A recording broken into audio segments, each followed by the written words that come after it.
যেমন তুমি গুড় দেবে তেমন তুমি মিষ্টি পাবে, এই কথাটা কিন্তু আমরা সবাই মানি আর সবাই জানি। কিন্তু কিছু কিছু ক্ষেত্রে কিছু কিছু মানুষ এই কথাটা বুঝতেও চায় না, মানতেও চায় না। তারা চায় আমি গুড় দেবো 1 আনা আর মিষ্টি চাই আমার 16 আনা। আর ওই 1 আনা গুড় দিয়ে কখনোই 16 আনা মিষ্টি আনা সম্ভব হয় না। তোমরা হয়তো ভাবছো দিদি হঠাৎ করে এই গুড় আর মিষ্টির কথা কেন বলছে। তো এখন আসি আসল কথায়। তো আমি মেকআপের মধ্যে 3টে করে রেঞ্জ রেখেছি, high range, medium range, low range. যার যেটা বাজেটে আসবে সে সেটা বুক করতে পারবে। এবার আসল সমস্যা সেখানেই হয়, তুমি বুক করছো একদম লো রেঞ্জে আর তুমি কোয়ালিটি চাচ্ছ একদম হাই রেঞ্জের মতো, এটা কিন্তু কখনোই পসিবল হয় না। একটা লো রেঞ্জের মেকআপের প্রোডাক্ট সমস্ত কিছু লো রেঞ্জেরই হয়, আর একটা হাই রেঞ্জের মেকআপের প্রোডাক্ট কিন্তু হাই রেঞ্জেরই হয়। তাই দুটো মেকআপের কোয়ালিটি কিন্তু আলাদা আলাদা হবে, এটাই স্বাভাবিক। বর্তমান সমাজে সবার সামর্থ্য তো সমান হয় না, কিন্তু এই যে বিয়ের একটা দিন সাজবে এই শখটা কিন্তু সবারই থাকে। তাই সবার কথা আমি মাথায় রেখে 3টে রেঞ্জ রেখেছিলাম। এইবার যাদের সত্যি সামর্থ্য নেই তারা কিন্তু লো রেঞ্জটাই বুক করে। এবার সেই লো রেঞ্জের মধ্যে যেই মেকআপ লুকটা আসে তারা কিন্তু সেই লুকটা নিয়েই খুশি হয়, তাদের মেকআপ নিয়ে কোনো রকম অবজেকশন থাকে না। কারণ তারা জানে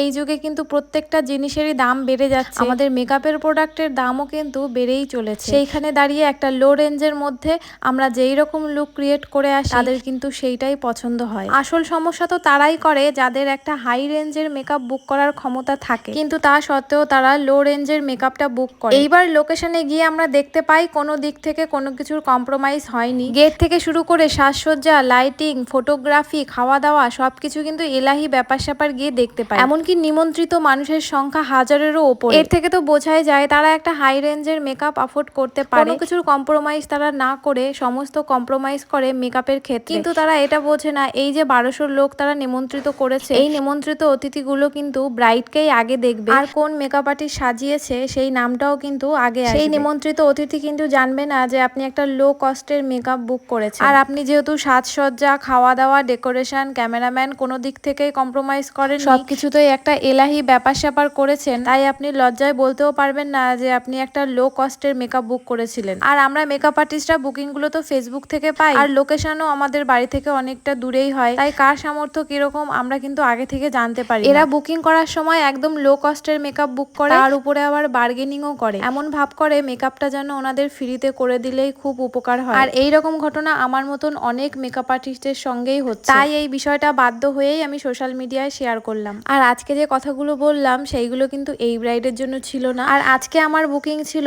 একটা মিডিয়াম রেঞ্জের মধ্যে ব্রাইডাল। তো আমার টাইম মতন আমি লোকেশনে পৌঁছে গেছি, আর যাওয়ার সাথে সাথেই দেখতেই পাচ্ছ আমার ব্রাইড কিন্তু আমাকে একটুও ওয়েট করায়, ও রেডি হয়ে চলে এসেছে এখানে সাজার জন্য। আর এইখানে একটু প্রবলেম হয়ে গেছিল, তার জন্য সবাই মিলে ডিসকাশন চলছে। প্রবলেমটা হলো এই ঘরটা একটু ছোট আর প্রচুর পরিমাণে গরম, আজকে গরমও পড়েছে প্রচুর। দুটো ফ্যান চলছে, ওপরে সিলিং ফ্যান, নিচে স্ট্যান্ড ফ্যান, তার সত্ত্বেও এই ঘরের গরম ভাবটা কমছে না। ফ্যানের থেকে প্রচুর পরিমাণে গরম হাওয়া বেরোচ্ছে। এত গরমের মধ্যে মেকআপ করাটা খুবই চাপের হয়ে যাবে। ব্রাইডের বাড়ি ছিল দোতলা, উপরের ঘরে তো গরমে যাওয়াই যাবে না, আর নিচের ঘরেও কিন্তু গরমে টেকাই যাচ্ছে না। তাই আমি ব্রাইডের বাড়ির লোককে বলছিলাম যেই ঘরটা ঠান্ডা সেই ঘরে আমাদের দিতে, কিন্তু তারা বললো এই বাড়িতে কোনো ঠান্ডা ঘরই নেই, প্রত্যেকটা ঘরের মধ্যে ভীষণ পরিমাণে গরম। আর এটা একদম সত্যি কথা, ব্রাইডের বাড়িতে প্রত্যেকটা রুমের ভিতরে ভীষণ পরিমাণে গরম ছিল। তো আমাদের আর কিছু করার ছিল না, এই গরমের মধ্যেই আমাকে সাজাতে হলো। আর আজকে আমার ব্রাইডের ব্যবহার খুবই ভালো ছিল, আর ব্রাইডের বাড়ির লোকজনও ভীষণ ভালো ছিল। আমাদের তো না খাইয়ে ছাড়বেই না,